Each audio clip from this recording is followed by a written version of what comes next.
Bienvenidos a Vivir Mejor. Este espacio está provisto por la Iglesia Cristiana Wesleyana de Chía.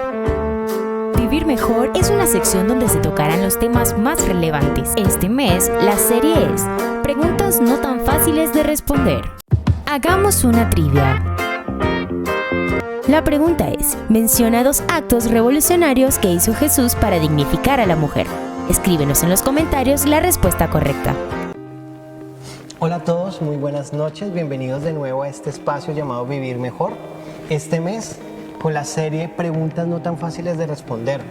Estamos en octubre, tradicionalmente en octubre celebramos el Día de la Biblia a causa de la reforma de Lutero, cuando clavó las 95 tesis en la Catedral de Wittenberg, en Alemania, y no solo él, sino un número considerable de personas que Dios levantó para traer una reforma a su iglesia.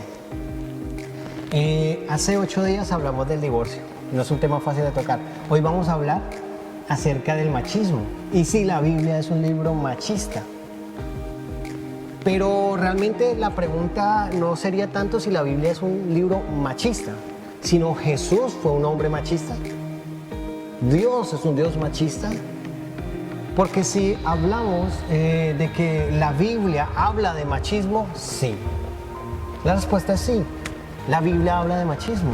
La Biblia narra varios episodios a lo largo de toda su narrativa, donde encontramos un machismo muy marcado. Y es porque esa era la realidad de aquel entonces, dentro del pueblo de Israel y de todas las culturas y civilizaciones circundantes. La mujer era tratada como un ser humano de segunda y tercera categoría, como un objeto o como un bien. No tenía una voz, no tenía un rol relevante, y eso es algo cultural que la Biblia narra. Así como la Biblia narró también realidades crueles como genocidios, como esclavitud, porque eso era lo que pasaba, no podemos disfrazar el cuadro, eso era lo que se vivía. Aún dentro de varios hombres de la Biblia que nosotros conocemos como Abraham, como David, como Salomón, encontramos episodios de machismo. Algunos de ellos tenían varias mujeres. Y esto no era el plan de Dios. Porque cuando estudiamos la Biblia vemos desde el Génesis que Dios diseña al hombre y le dice que se una a su mujer, a una mujer. Pero en el transcurso vemos la realidad de un hombre caído, de un hombre pecador, de un hombre que no tiene toda la revelación de Dios, porque Dios ha ido revelándose en el transcurso de la historia. Entonces la revelación que tenían ellos en ese entonces no es la revelación que tenemos tú y yo sobre la palabra de Dios. Entonces, aunque fueron hombres de Dios, se equivocaron y tuvieron actitudes incorrectas y prácticas culturales y pecaminosas dentro de su vida, porque no tenían la revelación completa. Entonces, eso no significa que Dios apruebe el machismo, que Dios apruebe de que el hombre pase por encima de la mujer. Entonces, volvemos con la pregunta, ¿es la Biblia un libro que habla de machismo? Sí, lo narra como la cruel realidad que se vivió. Pero ¿es la Biblia un libro que apoye el machismo? ¿Es Dios un Dios machista? La respuesta es no. Y aunque hay posiciones divididas, y aunque hoy en varias iglesias y como cristianos encontramos posiciones divididas, debemos tener presente que la voz de un cristiano no siempre es la voz de Dios. Si alguien, un cristiano, un pastor o alguien se manifiesta apoyando el aborto, apoyando el divorcio por cualquier razón, apoyando el machismo, no necesariamente la voz de Dios. Tenemos que ir a cuál es el principio bíblico, qué es lo que realmente dice. Esto es lo importante, porque a veces decimos, no, es que fulano de tal que es cristiano apoya esto. La pregunta es, ¿Dios lo apoya? ¿La palabra de Dios lo apoya? Entonces, tenemos que tener en cuenta, y que incluso en la iglesia, y en eso tenemos que reconocerlo y pedir perdón, por esa mala comprensión de lo que Dios quiere mostrar en su palabra. Incluso en la iglesia a veces la mujer ha sido relegada y pasada a un segundo plano, por qué no decir deshumanizada, cuando no es el propósito de Dios. En medio de estas crudas realidades que nos narra el Antiguo Testamento, el Nuevo Testamento, donde la mujer es menospreciada, donde no es dignificada, vemos cómo Dios, dentro del relato bíblico y los escritores, del canon hacen brillar y van mostrando cómo Dios usa e involucra a la mujer dentro de su plan de salvación. Tenemos casos como el de Rahab, una prostituta que vivía en Jericó, la cual Dios usa para traer salvación a su familia y para permitir la victoria del pueblo de Israel sobre la ciudad de Jericó. Ese detalle, que sea una mujer la que Dios usa como puente para conquistar una ciudad, no puede ser pasado por alto. Al igual que Ruth, tenemos una mujer que es moabita, o sea, métase en la película. Ruth es mujer, empieza perdiendo, y es moabita, o sea que no es israelita. Y sin embargo Dios la introduce dentro del plan y del linaje del Mesías, nuestro Señor Jesucristo. Tenemos mujeres como Esther, una mujer que Dios coloca en un momento propicio, en un lugar propicio dentro de la corte del rey Asuero para salvar a los judíos de aquel entonces. Los judíos de un trasfondo machista salvados por una mujer. Casos como el de Débora, casos como el de Jael, casos como el de Abigail. Una mujer que le salva el pescuezo a su esposo intransigente, necio, terco, tacaño. Y más de uno de nosotros que estamos casados tenemos que darle gracias a Dios porque nuestra mujer nos ha salvado el pescuezo en más de una ocasión. Entonces vemos cómo dentro de la narrativa y del relato bíblico Dios hace brillar a la mujer dentro de un contexto machista. Y no solo para cosas buenas, también nos habla de que las mujeres también se equivocan. Y ese detalle no puede ser pasado por alto, porque cuando Dios involucra, por ejemplo, casos como el de la mujer de Lot, es porque Dios trata por igual al hombre y a la mujer. Dios no está discriminando. Ahora entramos en el Nuevo Testamento. Si la mujer empezó a brillar en el Antiguo Testamento y Dios empezó a mostrar su corazón frente a la mujer, en el Nuevo Testamento sí que es más. Y los evangelios nos dan evidencia de eso. Tenemos evangelistas como por ejemplo Lucas. Lucas es uno de los que más hace brillar el rol de la mujer dentro del corazón de Jesús. Hoy en día que está de moda el feminismo y que vamos con toda, si tenemos que hablar de un verdadero feminista, de un verdadero hombre que abogó por la mujer, le dio su lugar y la trató de una forma digna dentro de una cultura machista, ese es Jesús sin duda. Jesús es el primero y verdadero feminista, el que abogó por la mujer. Entonces ahora en el Nuevo Testamento, si en el Antiguo Testamento vimos cómo Dios empieza a darle brillo, a darle luz, a sacar su corazón, su intención con la mujer, el lugar de dignidad que le da, pues en el Nuevo Testamento sí que más. Vemos entonces casos como el de la Madre de Jesús, María, una mujer que responde llena de fe, llena de gracia al llamado de Dios. Vemos el caso de Elizabeth, la prima de María, esposa de Zacarías, quienes van a ser los padres de Juan el Bautista. Ellos, dice la Biblia que eran hombres piadosos. Habla tanto de Elizabeth como de Zacarías. Y este detalle que nos ofrece Lucas es bien interesante. En una cultura machista donde no se mencionaba a la esposa, aquí se menciona a la esposa porque Lucas es uno de los evangelistas que mayor prelación y evidencia dan en cuanto al corazón de Dios hacia la mujer. Ese corazón que busca y que le ha dado a la mujer igual dignidad que al hombre. Entonces, si hablamos de un verdadero feminismo como se habla hoy en día, si se habla del feminismo como tal, pues vamos a encontrar, como decíamos, que el primer feminista y el mayor feminista en cuanto a abogar por la causa de la mujer fue Jesús. Entonces vamos a ver que Jesús trató a la mujer de una forma digna, de una forma respetuosa, con valor, con importancia, en una cultura machista. Un ejemplo de esos es, por ejemplo, el caso de la mujer adúltera. En el caso de la mujer adúltera encontramos a unos hombres religiosos que vienen y traen a Jesús una mujer y le dicen, mire, la encontramos en el adulterio, en pleno acto de adulterio. Y la ley de Moisés dice que debemos lapidarla, o sea, matarla a pedradas. ¿Usted qué dice, maestro? Y yo no sé usted, Pero en lo que yo tengo entendido, para adulterar se necesitan dos. Aquí la pregunta es: ¿y dónde está el hombre con el que la encontraron adulterando? ¿Por qué traen solo a la mujer?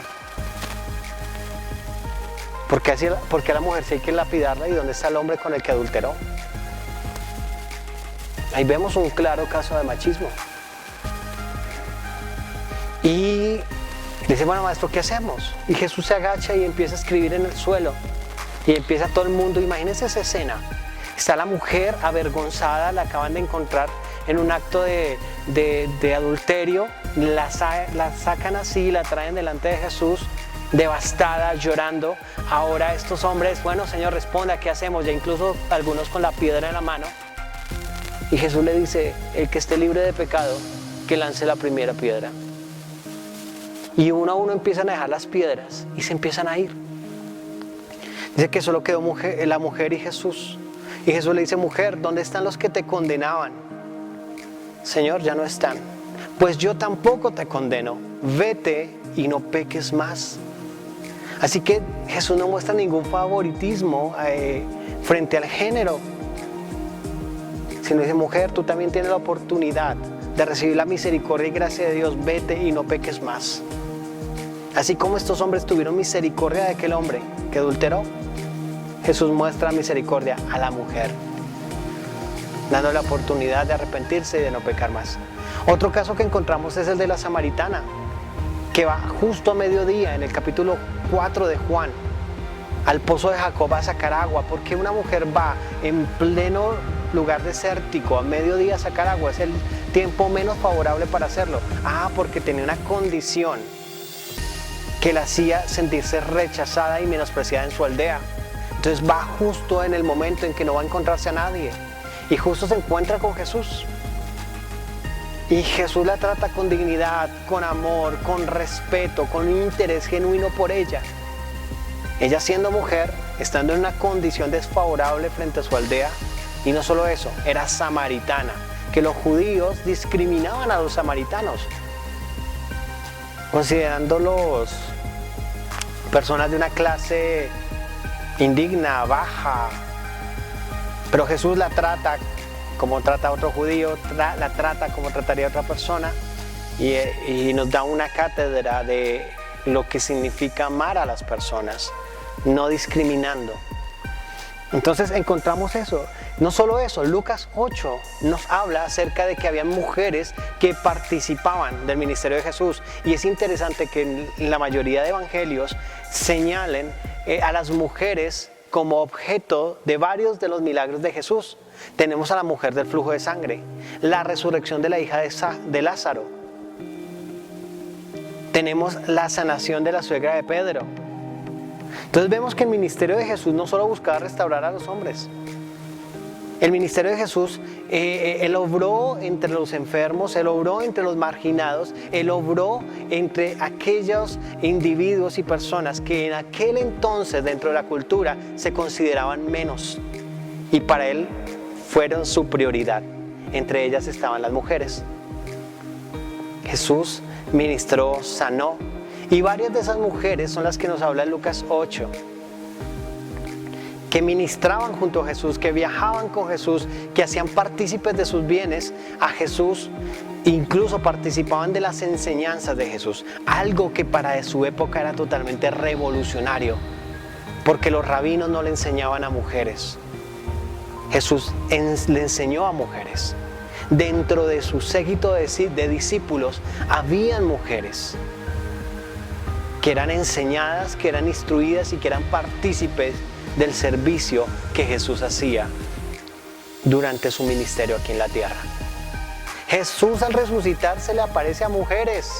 Cuando va con la cruz hacia el Gólgota, bueno, ya lo tenía Simón, ya él iba y ve mujeres llorando, y Jesús se detiene en su camino, lo narra el Evangelio de Lucas, a consolar a las mujeres, y le dice: mujeres de Jerusalén, no lloren. Entonces la mujer ocupa un aspecto, un espacio muy importante dentro del corazón de Dios. Jesús nos muestra que trató a mujeres y a hombres por igual.